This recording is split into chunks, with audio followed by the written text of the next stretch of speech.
কিছু ক্ষমতা রাষ্ট্রপতির হাতে,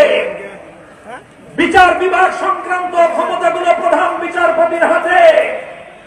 আর বাংলাদেশের রাষ্ট্র এবং প্রশাসনকে দলীয়করণের অভিশাপ থেকে মুক্ত করার জন্য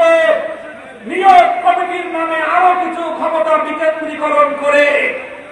একটি বৈষম্যহীন ফ্যাসিবাদ মুক্ত বাংলাদেশ গড়বার স্বপ্ন নিয়ে বাংলাদেশের রাজনৈতিক দল, বাংলাদেশের আপামর জনতা দীর্ঘদিন পর্যন্ত সংগ্রাম করেছে, আন্দোলন করেছে, ঐক্যমত্যে তারা এসে উপনীত হয়েছে। দুর্ভাগ্যজনক ভাবে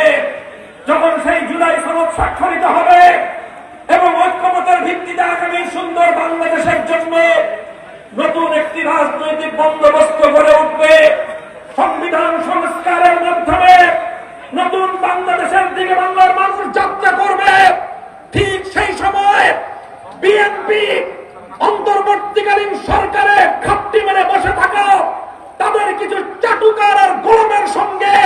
রাতের অন্ধকারে চুক্তি করে সংসদ ভবনের দক্ষিণ প্লাজায় অন্তহীন প্রতারণার মাধ্যমে জুলাই সনদকে কলঙ্কিত করে দিয়েছে। আমরা বলতে চাই, তোমরা যেই প্রতারণার আশ্রয় নিয়েছ, ৩২টি রাজনৈতিক দলকে অন্ধকারে রেখে এমপি এবং অন্তর্বর্তীকালীন সরকারের কিছু লোক জোট সাজস করে তারা নোট অফ ডিসেন্টের ভিত্তিতে আগামীতে ক্ষমতাসীন দল তাদের এজেন্ডা বাস্তবায়ন করবার যেই চোরাই পথ তোমরা আবিষ্কার করেছ, আমি বিএনপিকে বলতে চাই, তোমাদের কল্যাণকামী হিসেবে বলতে চাই, এই চোরাই পথ দিয়ে যদি তোমরা বাংলাদেশের মানুষের সংস্কারের অভিপ্রায়কে পায়ে তোলবার চেষ্টা করো, এটা হবে তোমাদের জন্য আত্মভাষায় বলতে চাই, আমরা গণভোটে ৭০% মানুষের যে অধিকার,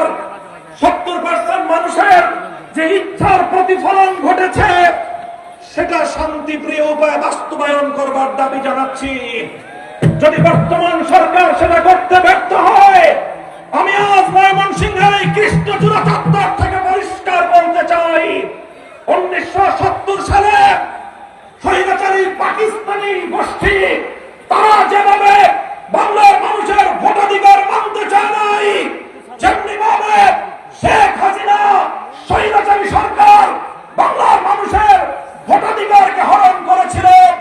বাংলাদেশের মানুষের ভোটাধিকার নিয়ে ছিনিমিনি খেলে এদেশের মানুষের কাছ থেকে তাদের অধিকার কেড়ে নিয়েছিল। যদি জনাব তারেক জিয়া এবং বিএনপি যদি সেই পাকিস্তানি স্বৈর শাসকদের আর ফাঁসিবাদী শেখ হাসিনার পথে হাঁটে, বিএনপি এবং তারেক জিয়ার ভিন্ন